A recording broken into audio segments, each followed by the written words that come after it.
le langage secret de votre corps, comprendre les messages cachés de la douleur. Script documentaire narré, durée 60 minutes. Introduction, le corps comme messagère, 5 minutes. Avez-vous déjà eu l'impression que votre corps essayait de vous dire quelque chose, mais que vous ne parveniez pas à comprendre ce que c'était? Une douleur persistante, une étrange tension, une maladie qui surgit de nulle part et qui n'a aucun sens logique. Carl Jung pensait que le corps est le reflet physique de la psyché. En d'autres termes, chaque symptôme, chaque inconfort, chaque douleur bizarre n'est pas un simple événement aléatoire. C'est un message profond de votre inconscient, un signal que quelque chose en vous demande à être reconnu. Mais voici le problème. La plupart des gens n'écoutent pas. Ils ignorent les signes, les masquent avec des médicaments, les considèrent comme normaux, ou pire encore, s'habituent à vivre avec, comme si la souffrance faisait partie de la vie. Ils ne réalisent pas une chose fondamentale. Le corps ne tombe pas malade par accident, il tombe malade parce que quelque chose à l'intérieur est déséquilibré, a besoin d'attention, de guérison et de libération. Aujourd'hui, nous allons découvrir ce langage caché, le code secret que votre corps utilise pour communiquer avec vous.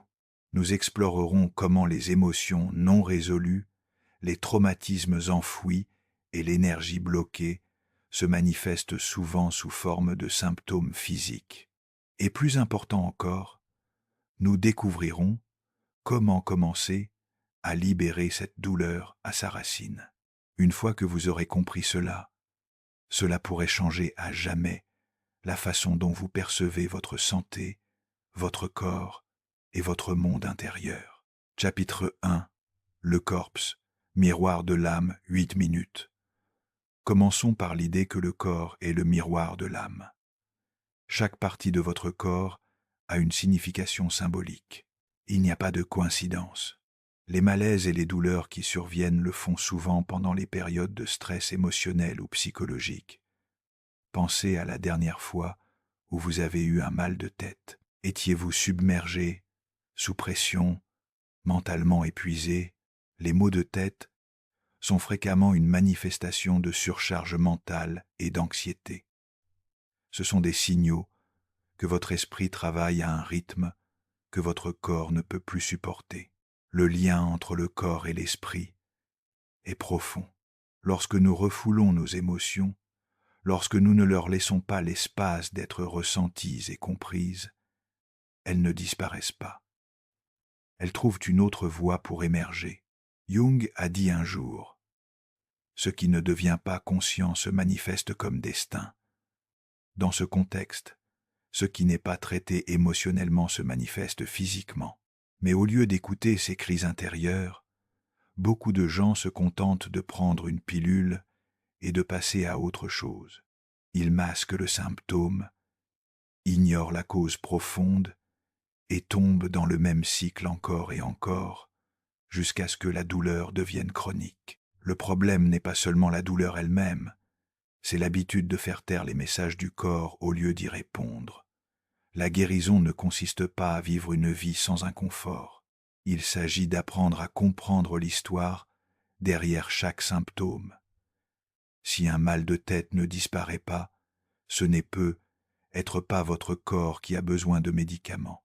C'est votre esprit qui a désespérément besoin de repos, de calme, de paix. La solution n'est pas toujours externe. Parfois, il s'agit de créer un espace de calme intérieur, de remettre en question les attentes que nous nous imposons, de libérer le poids invisible que nous portons. C'est une invitation à faire une pause, à respirer profondément et à renouer avec ce que votre corps a essayé de vous dire depuis toujours. Votre intuition le sait déjà. La vraie question est, écoutez-vous? Dans notre société moderne, nous avons développé une relation étrange avec notre corps. Nous le traitons comme une machine qui doit fonctionner parfaitement, sans interruption, sans plainte.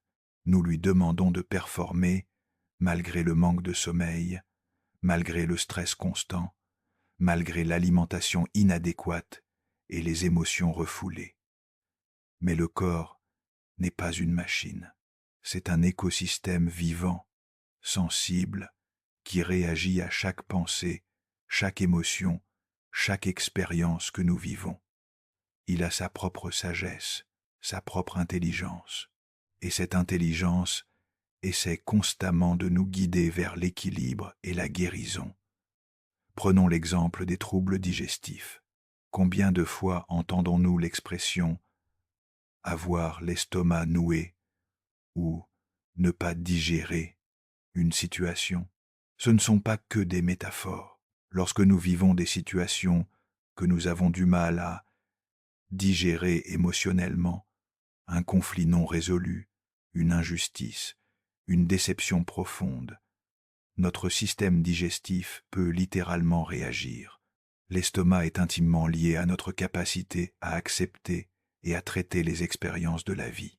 Quand quelque chose nous reste sur l'estomac, cela peut se manifester par des brûlures, des crampes, des nausées.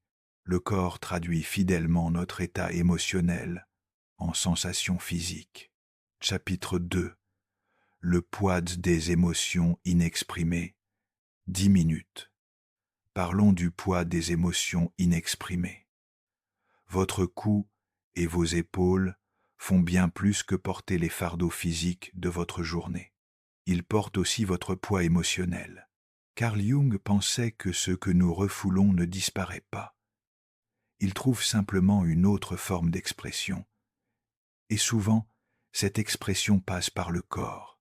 Combien de fois avez-vous remarqué que votre cou se tendait lorsque vous vous sentez bloqué dans la vie, impuissant à changer quelque chose d'important, ou lorsque vous vous accrochez à des croyances obsolètes qui ne vous servent plus? La douleur au cou peut être un signal clair de votre moi intérieur. Vous avez besoin de plus de souplesse, pas seulement dans vos muscles, mais dans vos pensées et dans la façon dont vous abordez la vie. Vous devez cesser de vouloir contrôler ce que vous ne pouvez pas changer et vous permettre de bouger avec la vie au lieu d'aller contre elle. Et les épaules, leur message est encore plus direct. Êtes-vous devenu la personne forte pour tout le monde autour de vous, celle qui porte le poids, celle qui maintient tout ensemble, mais qui vous porte? Vous, beaucoup d'entre nous grandissent en pensant que demander de l'aide est une faiblesse, que la force consiste à tout gérer seul. Mais la vraie force, c'est de savoir quand il est temps de lâcher prise, quand il est temps de se libérer du fardeau. Dans la tradition jungienne, nous parlons souvent du concept de persona, le masque que nous portons pour répondre aux attentes sociales. Parfois, ce masque devient si lourd que nos épaules commencent à s'affaisser sous son poids. Nous portons l'image de qui nous pensons devoir être, et cette image peut devenir un fardeau écrasant. Les tensions dans le cou et les épaules peuvent aussi refléter notre résistance au changement.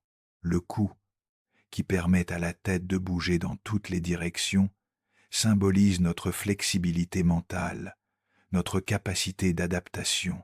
Quand il se raidit, c'est souvent que nous refusons de voir les choses sous un angle différent, que nous nous accrochons à une vision rigide de la réalité. Voici une pratique simple mais puissante. La prochaine fois que vous vous sentez submergé, fermez les yeux. Imaginez que vous posez cette lourde charge au sol, juste un instant. Respirez profondément, sentez votre corps sans ce poids. Cette simple respiration peut vous rappeler que la vie ne se résume pas à endurer. Elle consiste aussi à se reposer, à s'autoriser à être soutenu. Maintenant, bougez doucement votre tête de gauche à droite, puis de haut en bas. Avec chaque mouvement, dites-vous intérieurement, je peux voir les choses différemment, je peux choisir une nouvelle perspective. C'est un petit rituel qui peut avoir un impact profond sur votre bien-être émotionnel et physique. Chapitre 3. Donner, recevoir. le message des bras et des mains, 8 minutes. Passons maintenant à vos mains et vos bras. Votre connexion au fait de donner et de recevoir.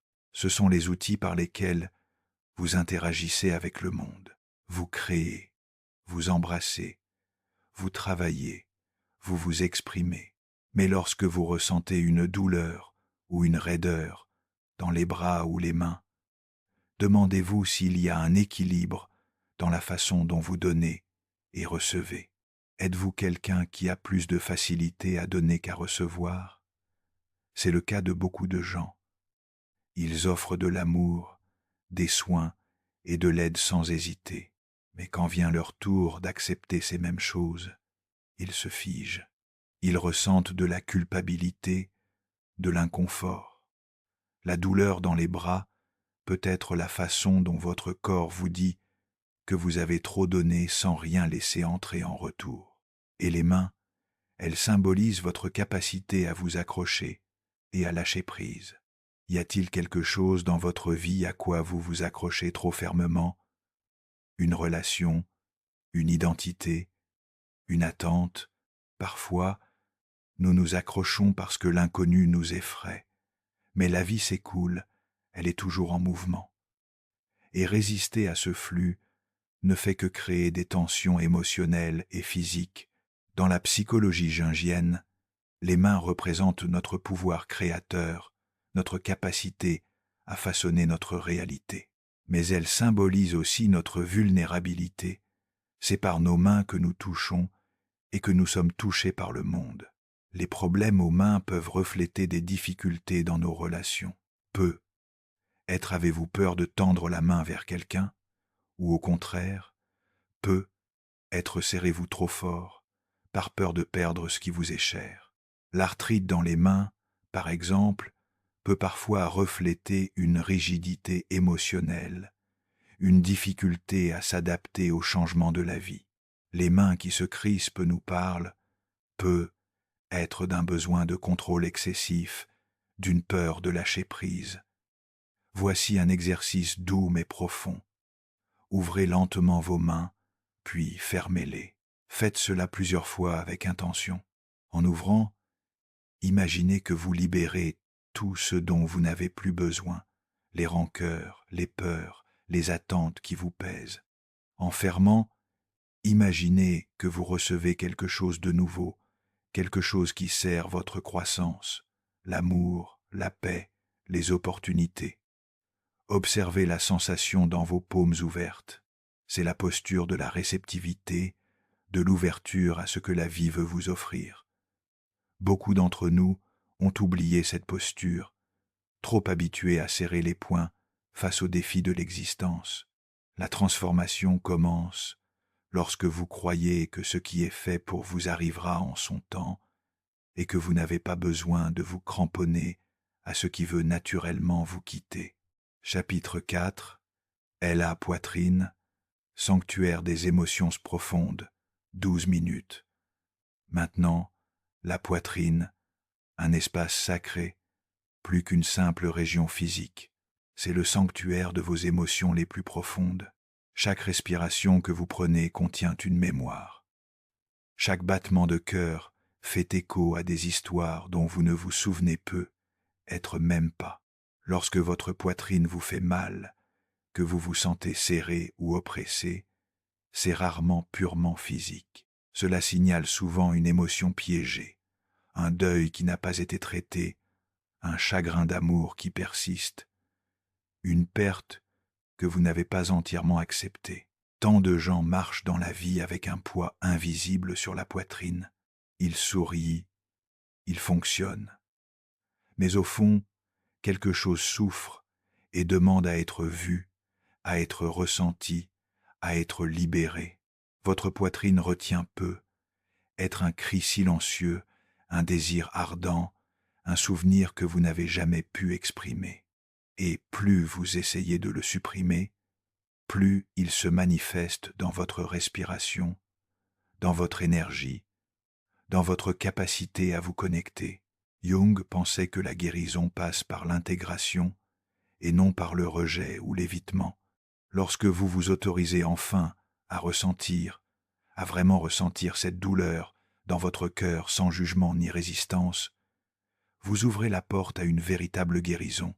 Le cœur, dans la pensée jungienne, n'est pas seulement l'organe qui pompe le sang, c'est le centre de notre être émotionnel, le lieu où résident nos plus grandes joies et nos plus profondes souffrances. Quand le cœur se serre, c'est souvent qu'une émotion intense cherche à être reconnue et libérée. Beaucoup de problèmes cardiaques trouvent leur origine dans des chagrins non résolus. Le cœur brisé n'est pas qu'une métaphore, c'est une réalité physiologique. Le stress émotionnel intense peut littéralement affecter le fonctionnement cardiaque, créant des arythmies, de l'hypertension ou cette sensation d'oppression que tant de personnes connaissent.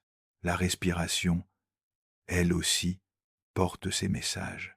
Une respiration courte et superficielle peut indiquer une peur de ressentir pleinement la vie, une tendance à rester en surface pour éviter les émotions profondes. L'asthme, par exemple, peut parfois refléter un sentiment d'étouffement émotionnel, une difficulté à respirer librement dans certaines situations de vie. Alors, prenez un moment maintenant. Placez votre main sur votre poitrine. Inspirez profondément en permettant à votre cage thoracique de s'élargir complètement. Demandez-vous, que suis-je encore en train de retenir ici? Qu'est-ce qui a besoin d'être libéré? Quel souvenir cherche encore une conclusion? Il ne s'agit pas de vous réparer. Vous n'étiez pas brisé. Il s'agit de vous rappeler que votre corps est votre plus grand allié. Votre corps ne ment pas. Il parle quand les mots échouent. Et chaque symptôme est une invitation à revenir à vous-même, à prendre soin de ce qui a été oublié, à recommencer de l'intérieur. Carl Jung a souvent parlé de l'importance d'intégrer nos émotions plutôt que de les refouler. Selon lui, tout ce que nous refusons d'affronter ne disparaît pas. Cela se transforme en une ombre qui nous suit discrètement, façonnant notre comportement depuis l'inconscient. Pensez à ceci. Combien de fois avez-vous senti un nœud serré dans votre poitrine en vous remémorant un souvenir qui fait encore mal? Combien d'émotions avez-vous fait taire simplement parce que vous aviez peur de les ressentir? Cette pression dans votre poitrine peut être pas seulement physique, cela pourrait être une manifestation du sentiment d'être ignoré, d'avoir des mots refoulés qui avaient désespérément besoin d'être prononcés. Peut-être avez-vous ressenti le poids d'essayer de répondre aux attentes de quelqu'un d'autre. Peut-être êtes-vous resté dans des relations qui ne nourrissaient plus votre esprit, simplement parce que vous aviez peur de décevoir les autres. Mais voici la vérité. Le cœur n'a jamais été destiné à porter des fardeaux inutiles. Il a été conçu pour battre librement, pour nous guider avec clarté et intuition. Si vous ressentez une lourdeur persistante dans la poitrine, accordez-vous un moment d'introspection profonde. Écrivez tout ce que vous n'avez jamais osé dire. Même si personne ne le lira jamais, pleurez si vous en avez besoin. Laissez couler les larmes, car pleurer n'est pas un signe de faiblesse. C'est l'une des formes de libération émotionnelle les plus profondes. Et quand votre cœur libère ce qui l'a blessé, votre corps répond par la paix. Chapitre 5. Le dos, pilier et fardeau émotionnel. 10 minutes. Le dos, pilier de notre corps, reflète souvent la charge émotionnelle que nous portons. Ce n'est pas une coïncidence si, lorsque la vie devient accablante, la douleur s'installe souvent dans cette zone. Le haut du dos, en particulier, a tendance à accumuler des tensions lorsque nous assumons des responsabilités qui ne nous appartiennent pas vraiment, lorsque nous devenons le soutien émotionnel de tout le monde autour de nous, au détriment de notre propre bien-être.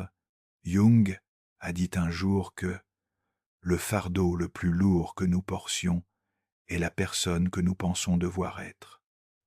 En d'autres termes, nous nous épuisons à essayer de répondre à des normes irréalistes. Nous nous mettons une pression immense pour ne pas échouer, pour ne décevoir personne. Mais le corps ne ment pas. Si votre dos est raide ou douloureux, demandez-vous, que suis-je en train de porter qui ne m'appartient plus? Dans le bas du dos, le message émotionnel se modifie légèrement. Cette région contient souvent nos peurs les plus profondes, en particulier celles liées à la sécurité financière, à la stabilité et à l'avenir inconnu. Elle reflète notre peur de ne pas être en contrôle, de ne pas être à la hauteur de l'imprévisibilité que la vie nous impose. Lorsque des tensions apparaissent ici, cela peut être une alarme silencieuse, vous indiquant que vous portez des soucis qui drainent lentement votre énergie.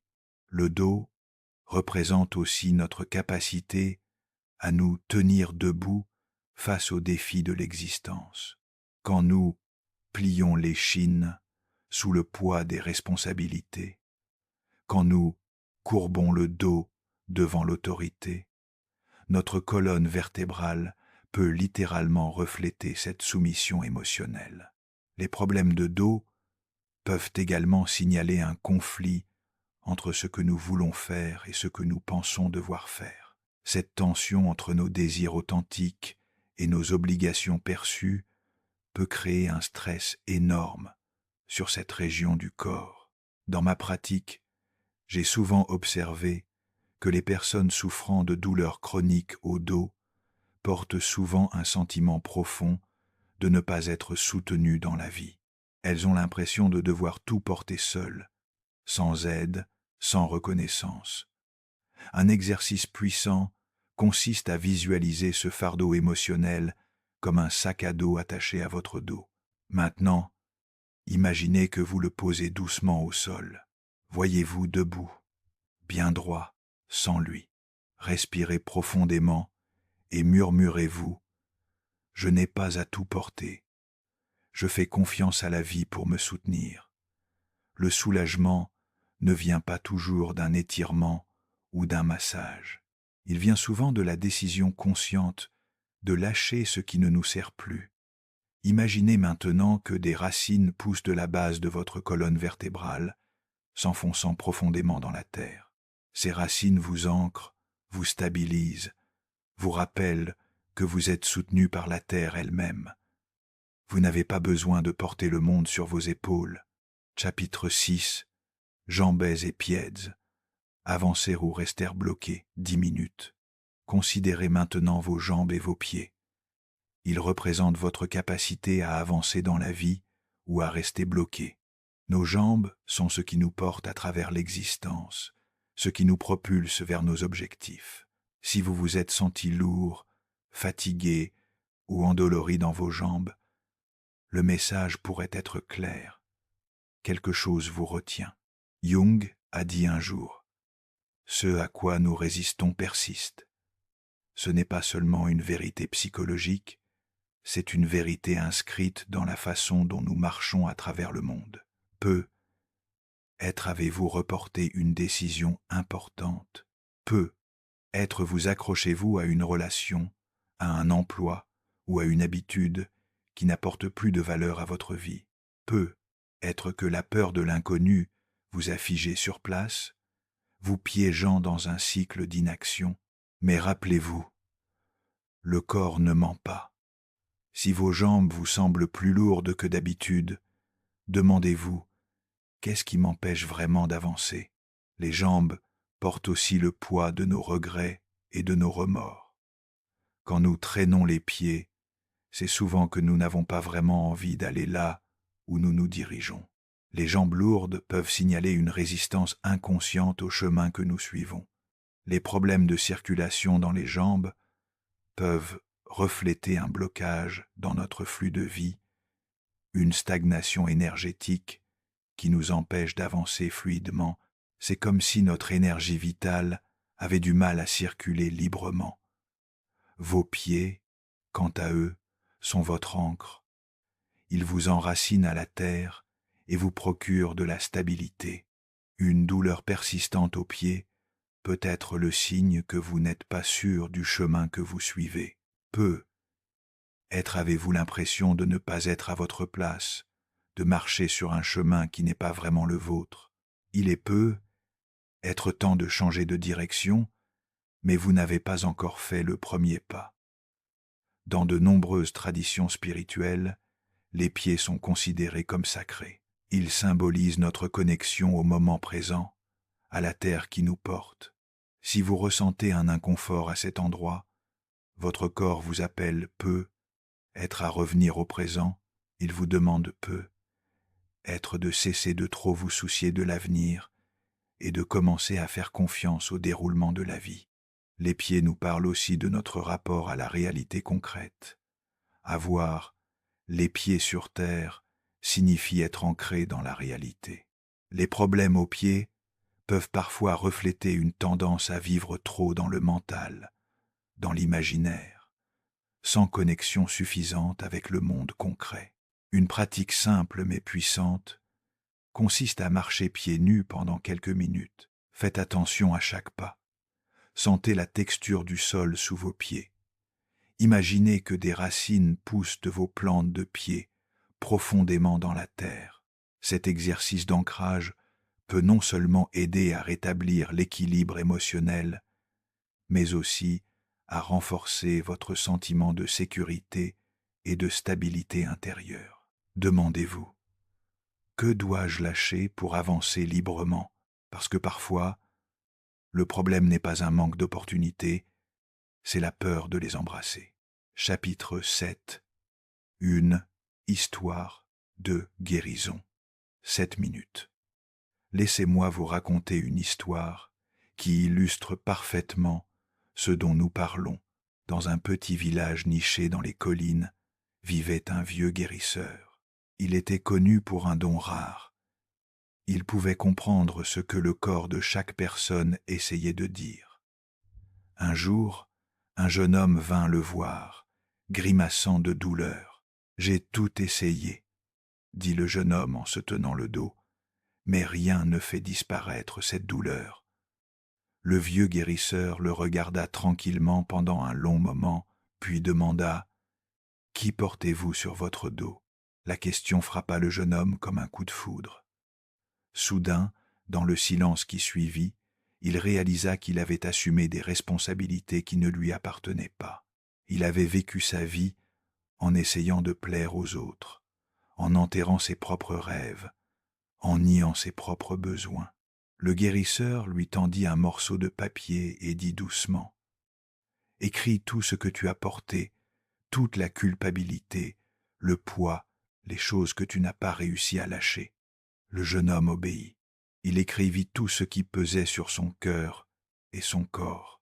Quand il eut fini, le guérisseur hocha la tête et dit « Maintenant, brûle-le, regarde comment il disparaît dans l'air. » Et c'est ce qu'il fit. Alors que le papier se transformait en cendres, une étrange légèreté l'envahit, non seulement dans son dos, mais au plus profond de son âme. C'est le pouvoir de la libération. C'est la sagesse que le corps détient. Si nous sommes prêts à écouter, le jeune homme fit exactement ce qu'on lui avait dit, et avec le temps, quelque chose d'incroyable commença à se produire. Son dos cessa de lui faire mal, non pas parce que le feu avait un quelconque pouvoir magique, mais parce que, petit à petit, il avait appris à libérer ce qui le détruisait silencieusement de l'intérieur. Cette histoire nous enseigne quelque chose de fondamental. La douleur n'est jamais seulement physique. Derrière chaque douleur, derrière chaque tension persistante, il y a souvent quelque chose de plus profond, un message, un murmure intérieur que nous ignorons si souvent. Chapitre 8. Comprendre les messages profonds, 15 minutes. Chaque douleur que vous ressentez a une origine plus profonde que vous ne le réalisez peu. Votre corps, n'est pas une simple machine qui tombe en panne au hasard. C'est un système vivant, intelligent, qui communique constamment avec vous. Et parfois, L'inconfort ne demande pas une pilule. Il vous supplie d'écouter, de vraiment écouter. Parce que la guérison ne vient pas toujours des médicaments. Elle vient parfois du courage de lâcher ce qui nous pèse, ce qui nous draine émotionnellement, ce à quoi nous nous accrochons encore, même si ça fait mal. Demandez-vous, quel fardeau pourrais-je libérer aujourd'hui? Quelle partie de ma vie me semble lourde, suffocante ou stagnante? Il ne suffit pas de traiter le symptôme. Si vous ne traitez pas l'émotion derrière la douleur, elle reviendra sans cesse, comme une ombre que vous ne pouvez pas distancer. Le corps parlera plus fort jusqu'à ce que vous y prêtiez attention. Comme Carl Jung l'a dit un jour, tant que vous ne rendrez pas l'inconscient conscient, il dirigera votre vie et vous l'appellerez destin. Ce qu'il voulait dire, c'est que tous les sentiments refoulés, les vérités niées, les souvenirs enfouis ne disparaissent pas. Ils deviennent des schémas, ils deviennent de la douleur, ils deviennent votre réalité, jusqu'à ce que vous choisissiez de les affronter. Vous pouvez prendre tous les traitements du monde. Vous pouvez masquer la douleur avec des médicaments ou des distractions. Mais si vous ne vous arrêtez jamais pour vous demander « Qu'est-ce que je ressens vraiment ici ?», alors la véritable racine de votre souffle